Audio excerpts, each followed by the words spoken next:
All right, so the first thing I do once I get the models from the designer through a Dropbox link or a SharePoint link is I will download them, save them on my file explorer. Then I'm going to go here into Revit. I'm going to go say open.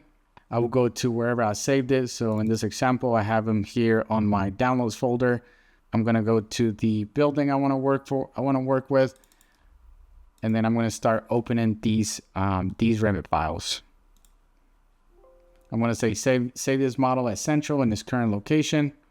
Hopefully once the model opens, you're not going to get anything weird. But if you do, you might have to go down a little bit deeper and look into Revit to see what the errors are. But this first step that we're going to do might help you solve those problems and try to figure out what's wrong with your models.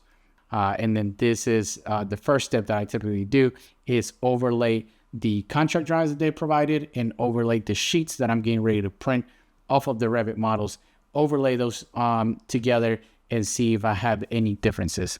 So here we go. This is the first step. I'm going to say ignore and continue. I'm going to go down to my sheets. I'm going to say file, print.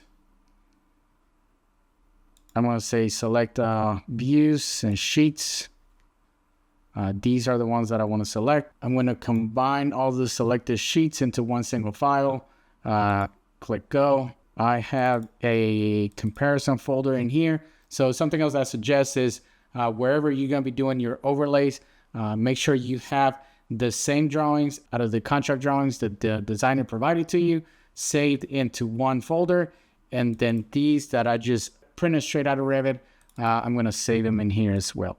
I'm going to go to documents, overlay pages. I'm going to double click here on the one. And then I'm going to tell it all pages, click OK, double click here on this one as well. Pages, all pages, click OK. All right, so now it's going to overlay all the pages from both PDFs.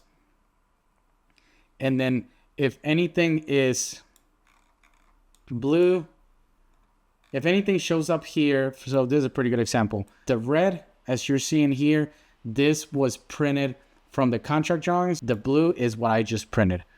So as we can kind of see, the contract drawings were printed on November 5th, I believe is what it looks like. And then these drawings that I just printed out, today's December 28th. So that's kind of how you're able to see the difference.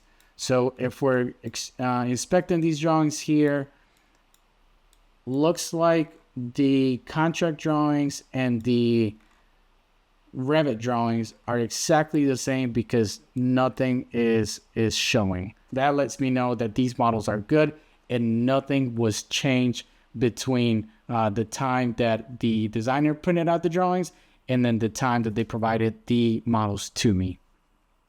So if I go to the second drawing, I'm inspecting. So this is what I was just referring to. You can see that here in the contract drawings printed back in November 5th, they had this dimension. In this new set of drawings that I just printed out of Revit, these dimensions are not shown.